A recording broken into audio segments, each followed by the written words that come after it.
بسم اللہ والصلاۃ والسلام علی رسول اللہ خاتم النبیین ورحمۃ اللہ عالمین۔ کوشچن آیا جی کہ 95% لوگ جاپان میں وہ اللہ پر یقین نہیں رکھتے، نہ کوئی دعاؤں پر یقین رکھتے ہیں، اور انہوں نے اچیو کیا۔ جاپان 2010 تک دنیا کی دوسری بڑی اکانومی رہا، بہت ساری انوینشن ڈسکوری ہوئی پرٹیکولرلی آٹو موبائل سیکٹر میں، اور سیکنڈ ورلڈ وار میں وہ بہت بڑی طاقت تھا اور پھر امرج کر رہا ہے ایز اے بگ پاور۔ تو اگرچہ چائنا نے اس کی جگہ لی، دوسری بڑی اکانومی بنا، but Japan is still the third largest economy, اور it gave a tough time to the United States even. اب سوال ہے آج کا موضوع دعا کے حوالے سے۔ تو اب جب ہمارا دعا کا کانسیپٹ آج جو میں پیش کر رہا ہوں وہ میں اسلامک کانٹیکسٹ میں پیش کر رہا ہوں، اور ایز اے بلیور آف اللہ میں یہ پیش کر رہا ہوں جو قرآن کو میں نے اسٹڈی کیا، اس میں دعا کا کانسیپٹ کیا ہے۔ اگر اللہ تعالیٰ باتیں نہ کرتا دعا کی تو میں نہ سمجھتا کہ دعا کی اہمیت ہے۔ جب میں نے اللہ کی باتیں دیکھیں تو ایز اے بلیور پھر میرے ذہن میں آیا کہ دعا تو بہت بڑا کانسیپٹ ہے۔ اور اللہ نے قرآن مجید میں یہ ذکر کیا دعاؤں کا، تو آج ہم وہ بتائیں گے آپ کو کہ اللہ نے دعاؤں کو کس کانٹیکسٹ میں ہمارے سامنے پیش کیا اور کن بڑی بڑی دعاؤں کا ذکر کیا۔ اس میں خاص طور پر اگر میں بھول جاؤں تو مجھے بتا دیجئے۔ اس وقت مجھے 3 دعائیں جو ہیں وہ میرے سامنے ہیں جن کا میں ذکر کروں گا۔ ایک حضرت یونس علیہ السلام، ایک حضرت زکریا علیہ السلام، ایک حضرت ابراہیم علیہ السلام۔ اس حوالے سے میں بات کروں گا کہ اللہ نے یہ 3 دعائیں ہمیں بتانا کیوں ضروری سمجھی، اور اس کے علاوہ بھی اس نے عام لوگوں کے لیے، عام مسلمانوں کے لیے ہمارے جیسے، ان کو مخاطب کر کے بھی کہا کہ دعا کا کانسیپٹ کیا ہے اور مجھ سے دعا کیوں کرو۔ لہذا یہ ہے آج کا موضوع۔ لیکن بات آتا ہوں سوال پر ہی پہلے، کہ سوال بڑا زبردست ہے کہ یہ جاپانی یا دوسرے نان مسلم، یا جو کہ خدا کے کسی بھی کانٹیکسٹ میں کوئی کسی ڈیٹی کو پوچھتے نہیں ہیں، ایتھیسٹ ہیں مکمل طور پر، اے ریلیجیس آج کل کہتے ہیں ان کو، تو وہ جو ہیں دعاؤں کو تو کرتے نہیں ہیں اور دنیا میں وہ اچیورز ہوئے ہیں۔ What is my point of view اور the my answer to that question, اس پر ابھی میں بات کرنے لگا ہوں۔ دیکھیں اب آ گئی وہ جاپان کی بات کہ 95% تو وہ تو دعا نہیں کرتے اور وہ اچیورز ہیں۔ ہم مسلمان ہیں، ہم دعاؤں پر یقین رکھتے ہیں، اور جناب ساری دعاؤں کے باوجود we are nowhere in the community of nations. This is your question, very wonderful question. اب آ جاتے ہیں کہ جو اللہ کا تصور ہے، ہمارے دین کا خالق کون ہے؟ خالق کائنات اللہ۔ اب اللہ نے کچھ اصول وضع کیے ہیں، اور ان اصولوں میں آپ مجھ سے اتفاق کریں گے، پہلا اصول کیا ہے؟ لیس للانسان الا ما سعی۔ ہم انسان کو ریوارڈ کرتے ہیں اس کی سعی اور کوشش کے مطابق۔ جتنا کوئی محنت کرے گا، کوشش کرے گا، ویسے ریوارڈ کرتے ہیں۔ یہ کائناتی اصول دے دیا، اس میں مومن کو مخاطب نہیں کیا، ایمان والے کو مخاطب نہیں کیا، اللہ پر ماننے والے کو مخاطب نہیں کیا۔ مخاطب کس کو کیا؟ تمام انسانیت کو، کہ ایک کائناتی اصول بتاتا ہے اللہ، کہتا ہے میرے کائناتی چند اصول ہیں کہ آپ جتنی ایفرٹ کریں گے میں ریوارڈ کروں گا۔ گویا کہ اس نے انسان کو کہا کہ میک ایفرٹ، اور جتنی پلانڈ ایفرٹ کرے گا، اب ایفرٹ کی خصوصیات ہوتی ہیں، ایفرٹ کی کریکٹرسٹکس ہیں، جتنی پلان کرے گا، کتنی ویگورسلی کرے گا، جتنا ریشنلائزڈ انداز سے کرے گا، جتنا ٹو دی پوائنٹ اور گول فوکسڈ ہو کر کرے گا، ڈیسٹینیشنز پر فوکسڈ ہو کر کرے گا، اور ایک کمٹمنٹ اور ڈیڈیکیشن سے کرے گا، اتنے ہی اس کے چانسز کامیابی کے بڑھ جاتے ہیں۔ دنیا میں چیزیں یوں ہی انوینشنز تو نہیں ہوئی، یہ ڈسکوریز تو نہیں ہوئی۔ اگر امریکہ نے کی ہیں، اس سے پہلے برطانیہ کرتا تھا، یورپ کے دوسرے ممالک کرتے تھے، اس کے پیچھے سالوں کے حساب سے کوششیں۔ یہ بلب ایک دن میں تو بلب نہیں جل گیا ایڈیسن سے، اگر آپ اس کی تاریخ پڑھیں تو وہ لگا ہوا ہے، سالوں کے حساب سے لگا ہوا تھا، تب جا کر بلب جلا ہے۔ لائک وائز جو فورڈ نے کار بنائی تو ایڈیسن خود کار بنانا چاہتا تھا، اس نے ایفرٹ کی ایڈیسن نے۔ فورڈ ایک وقت ایڈیسن کی کمپنی یا اس دکان میں ملازم ہوتا تھا ایز اے ینگ بوائے۔ تو پھر وہ وہاں سے جب چلا گیا تو ہی اسٹارٹڈ میکنگ کار۔ تو جب اس نے ایکسپیریمنٹ کر لیا تو وہ ایڈیسن کو ملا، اس نے کہا کہ میں یہ تجربہ کیا۔ ایڈیسن نے کہتا yes it is in my knowledge, کہتا میں خود بھی کار بنانا چاہتا تھا لیکن ابھی تک میں کامیاب نہیں ہوا، لیکن جو آپ نے ایکسپیریمنٹ کیا ہے مجھے لگتا ہے کہ آپ ایک بہت اچھی کار بنا لیں گے۔ یہ ایڈیسن کے فورڈ کو الفاظ تھے اور پھر فورڈ نے کار بنا لی۔ پوائنٹ ہے ایفرٹ کی۔ اسی طریقے سے اللہ تھوڑا سا آگے بڑھتے ہیں اور فرماتے ہیں اب ساری دنیا کو، ان اللہ لا یغیر ما بقوم حتی یغیر ما بانفسہم، ہم کسی قوم کی حالت نہیں بدلتے جب تک وہ قوم اپنے اوصاف نہ بدلے۔ اب یہ تو ہیں ایفرٹ زون۔ اب اس کے بعد آ جاتا ہے دعا کا کانسیپٹ۔ پھر کیا ہوا؟ اگر ساری چیزیں ایفرٹ زون میں ہیں تو پھر دعا کے لیے کیوں، یہی اللہ کیوں دعا کی بات کہتا ہے؟ وہ کہتا ہے جب آپ نے پوری ایفرٹس کر لیں، بعض اوقات حالات ایسے ہو جاتے ہیں کہ آپ کسی کلیمٹی کا شکار ہو گئے، کسی کیٹاسٹرافی کا شکار ہو گئے، یا جس دن آپ کا پیپر ہے اللہ نہ کرے 104 بخار کسی کو ہو جائے یا کوئی اور اس کو حادثہ پیش آ جائے، تو اس بیچارے کی ایفرٹ جو ہے وہ کامیابی کے اس کے امکانات کم ہو جاتے ہیں۔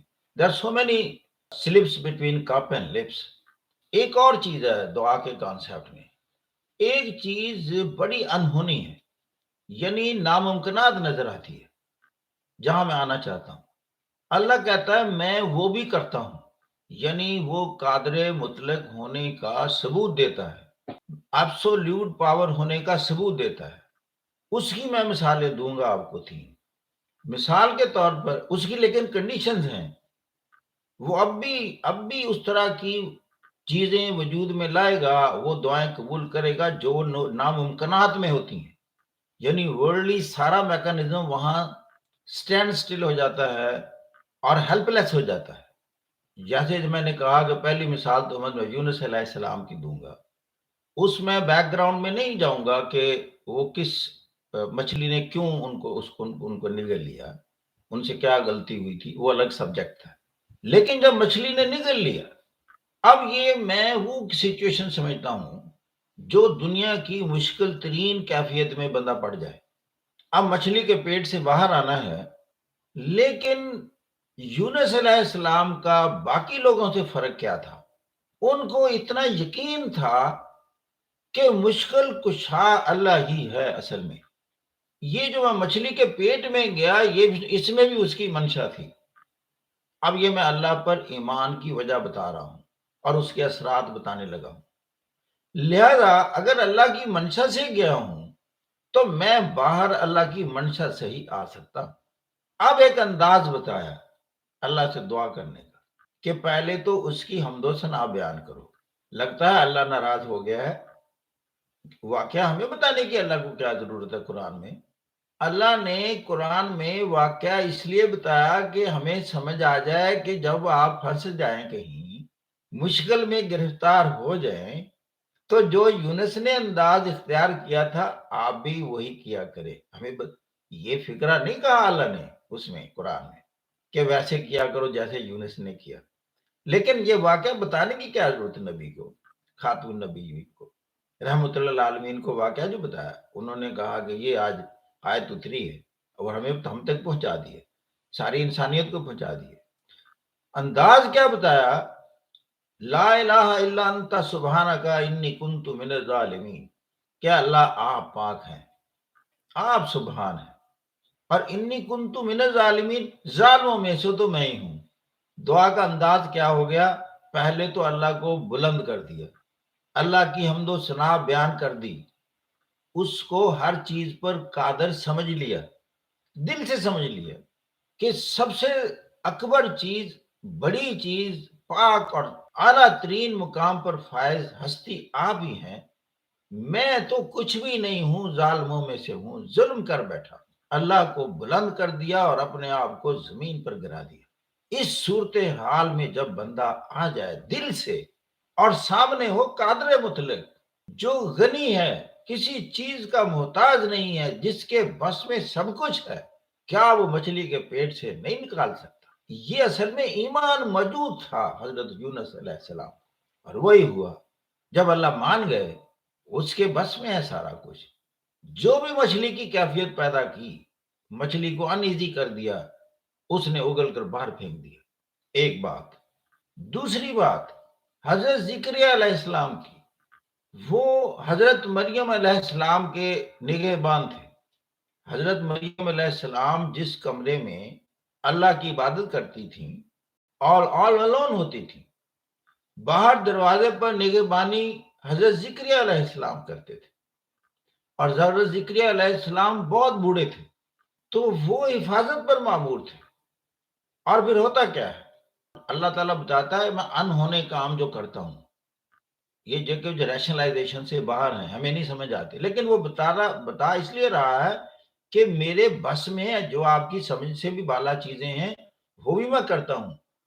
حضرت مریم کو انواع اقسام کے پھل پہنچ رہے ہیں اندر، اور کوئی شخص دروازے سے نہ اندر داخل ہو رہا ہے نہ کوئی سامان لے کر جا رہا ہے۔ حضرت زکریا دیکھ رہے ہیں۔ جب اچانک حضرت زکریا دیکھتے ہیں کہ یہ انواع اقسام کے پھل پڑے ہیں حضرت مریم علیہ السلام کے پاس، تو پوچھا کہ مریم یہ اتنے انواع اقسام کے پھل پہنچے؟ ان کے الفاظ تھے کہ میرے اللہ نے مجھے بھیجے۔ اب بند کمروں میں، بند دیواروں میں وہ پھل بھیج سکتا ہے۔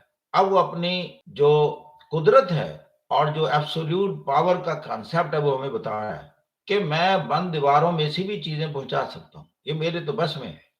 اب حضرت زکریا کا ایمان تو موجود تھا بہت، اور ایمان ہو گیا اللہ پر ایک اور انداز سے، وہ ایسے ایسے کام کر لیتا ہے جو کہ ہماری سمجھ سے بالا ہے۔ پھر حضرت زکریا کے دل میں ایک چیز پیدا ہوتی ہے کہ وہ نا بے اولاد تھے، اللہ سے دعا کر بیٹھتے ہیں کہ اللہ مجھے نا نری نہ اولاد عطا فرما، اور کوئی اتنی دیکھا کہ میری بیوی بانجھ ہے اور اس کی عمر کتنی ہے، اور اللہ زکریا کی دعا قبول فرما لیتا ہے اور بشارت دے دیتا ہے ایک صالح بیٹے یحییٰ کی شکل میں، کہتا ہے کہ ٹھیک ہے آپ کی دعا قبول ہو گئی، میں آپ کو یحییٰ کی بشارت دیتا ہوں۔ اب جب بشارت مل گئی اور حضرت زکریا پریشان ہو گئے، دیکھیں تھے تو انسان نا، کہنے لگے اللہ مجھے بتائیں اس بڑھاپے میں مجھے کیسے اولاد عطا کریں گے کہ میرا بڑھاپے سے سر بھبک اٹھا ہے اور میری بیوی بانجھ ہے، میرے اولاد کیسے ہوگی؟ اللہ نے کہا مانگا کس سے ہے؟ مانگا قاتل مطلق سے ہو، اور پھر یہ چیزیں رکاوٹ یا مانع ثابت ہو سکتی ہیں۔ اللہ نے یہ عطا کیا۔ اب آ جاتے ہیں حضرت ابراہیم علیہ السلام۔ یہ سورہ ابراہیم ہے میرے سامنے کی آیت نمبر 39 اور 40 ہے۔ ترجمہ میں پیش کرتا ہوں۔ شکر ہے اس خدا کا جس نے مجھے اس بڑھاپے میں اسماعیل اور اسحاق جیسے بیٹے دیے۔ حقیقت یہ ہے کہ میرا رب ضرور دعا سنتا ہے۔ پھر دعا کرتے ہیں اے میرے پروردگار مجھے نماز قائم کرنے والا بنا، اور میری اولاد سے بھی ایسے لوگ اٹھا جو یہ کام کرے۔ پروردگار میری دعا قبول کر۔ پروردگار مجھے اور میرے والدین کو اور سب ایمان والوں کو اس دن معاف کر دیجیے جب کہ حساب قائم ہوگا۔ یہ وہ ہے جب ہم نماز میں یہی دعا پڑھتے ہیں۔ یہ حضرت ابراہیم علیہ السلام کی دعا ہے، رب جلنی مقیم الصلاۃ ومن ذریتی ربنا وتقبل دعا ربنا اغفر لی ولوالدی وللمؤمنین یوم یقوم الحساب۔ اب یہ باتیں کہ میں نے یعنی 3 انبیاء کی بات کی، اب اس کے علاوہ جنرلائز میں آ جاتے ہیں اللہ تعالیٰ۔ اب ہم آ گئے، ہمیں مشکلوں سے واسطہ پڑتا ہے۔ کنڈیشن میں بتانے لگا ہوں آپ کو، کیونکہ ہمارا موضوع ہے دعائیں قبول کیسے ہوتی ہیں۔ میں بتاؤں جو میں روح اسلام دیکھا ہے، یا روح دعا جسے کہتے ہیں، جو اس کی روح تک میں پہنچا ہوں، وہ روح یہ ہے امن یجیب المضطر اذا دعاہ ویکشف السوء الہ مع اللہ۔ کون ہے جو دل مضطر کی پکار سنتا ہے جب کو وہ اسے پکارے؟ اس کا مطلب پہلی کنڈیشن کیا ہوئی کہ آپ دل میں اتنے بے قرار ہیں، دل کو اتنی لگی ہوئی ہے کہ آپ رات دن ذہن سے بات ہی نہیں نکل رہی، اور تکلیف میں اتنے ہیں کہ آپ کو نیند بھی نہیں آ رہی۔ اب آپ دل مضطر کی کیٹیگری میں ہونا چاہیے، دل بے قرار کی کیٹیگری میں ہونا چاہیے۔ جب الفاظ نہ ادا ہو رہے ہوں دکھ کی وجہ سے، تکلیف کی وجہ سے، آنکھ سے آنسو جاری ہوں، اور ساتھ وہ کنڈیشن جو یونس علیہ السلام سے سیکھی تھی کہ اللہ کی حمد و ثنا بیان کرنے کے لیے اس کی بڑائی پہلے بیان کی جائے، اس کا انداز ہے ایک کہ سجدے میں گئے ہوں، آپ جھکے ہوں، جھک جائیں۔ یہ جو ماتھا ہوتا ہے یہ ہماری شخصیت کا، ہمارے جسم کا سب سے بالائی حصہ ہوتا ہے، اس بالائی حصے کو زمین پر لگا دیں، اور پھر ساتھ کہیں کہ ظالموں میں سے تو میں ہی ہوں، میں دنیا کا کم ترین انسان ہوں، اور آپ اس کائنات کی سب سے بڑی ہستی ہیں۔ آج میں آپ کے دربار میں حاضر ہو گیا ہوں، یہ میری تکلیفیں ہیں، آپ قادر مطلق ہیں، اس مصیبت سے مجھے نجات دلا سکتے ہیں۔ قادر مطلق ہونے کا مطلب کیا ہے؟ ہر چیز آپ کے بس میں ہے، اور میں بہت دکھ میں ہوں، بہت پریشان ہوں، مجھے نکال دیجیے۔ کوئی بات اس میں جھوٹی نہیں ہے، نہ میرے کم ترین ہونے کی، نہ آپ کے سبحان اور اکبر ہونے کی، اور نہ آپ کی قدرت کی۔ یہ آیت کس لیے بتائی گئی ہے؟ حضور صلی اللہ علیہ وسلم پر آیت نازل ہوئی اور آپ نے ہم تک پہنچا دی، آپ یہ سمجھتے ہیں کہ اس کی کوئی بیک گراؤنڈ نہیں، کوئی وجہ نہیں ہے، یوں ہی بھیج دی۔ کون ہے جو دل بے قرار کی پکار سنتا ہے جب وہ اس کے پکارے، اور پھر اس مشکل سے اسے نجات دلا دیتا ہے؟ کیا اللہ کے علاوہ کوئی اور ہو سکتا ہے؟ یہ ہے باتیں۔ اگر یہ اتنی پکی بات کر دی قرآن میں، اور ہم وہ لوازمات پوری کر دیں، تو کیسے قبول نہیں ہوگی؟ یہ قبول پتہ کن کی نہیں ہوتی؟ اب آ جائیں دوسری طرف، 1,00,000 کا مجمع ہے، لو جی آج دعائیں کرتے، اے اللہ سب مومنوں کو بخش دے، سب کو پریشانیوں سے نجات دے، سب کی بیماریاں دور کر دے۔ یہ اس انداز سے جب ہو رہی ہوتی ہے، یہ ایک ریچول ہو رہا ہوتا ہے جو میں سمجھتا ہوں، وہ دل سے جو آنکھ سے آنسو اور وہ دل کی وہ کیفیت سے نہیں ہو رہی ہوتی۔ یہ بعض اوقات ویسے ہو رہی ہوتی ہے جس طرح کئی نمازیں ہم پڑھتے ہیں کہ جی 5 فرض ہیں، جلدی جلدی پڑھ کر تو اپنا کام کیا، اور پڑھتے ہوئے بھی میرا خیال کام ہی ذہن میں ہوتا ہے۔ اب بتائیں کہاں یونس علیہ السلام کی دعا، کہاں ابراہیم علیہ السلام کی دعا، کہاں حضرت زکریا علیہ السلام کی دعا؟ اس کی جو میں نے لوازمات کی بتایا آپ کو، ان لاکھوں کے اجتماع میں کچھ کی قبول بھی ہو رہی ہوتی ہیں۔ پتہ کن کی قبول ہو رہی ہیں؟ حضرت صاحب تو دعا ایک جگہ بیٹھے کروا رہے ہیں، لاکھوں کا مجمع ہے، لیکن یوں نہیں کہہ سکتے کہ ٹھیک ہے، لوگ کہتے ہیں بھی قبول کیوں نہیں ہوتی، 1,00,000 نے دعا کی تھی۔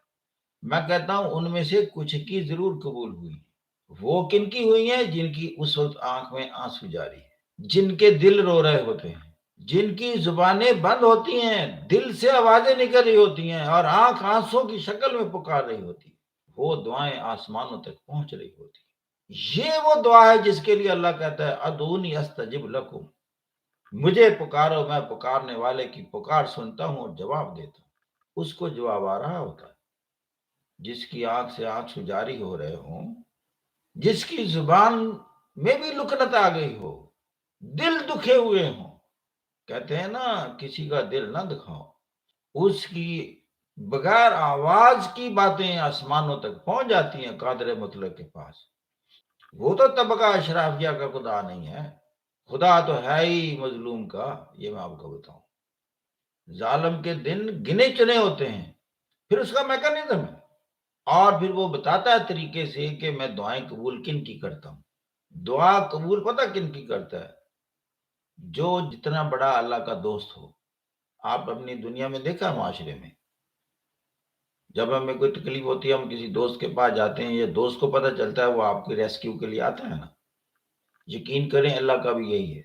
یہ میں نے 3 انبیاء کا نام لیا، یہ اللہ کے دوست تھے۔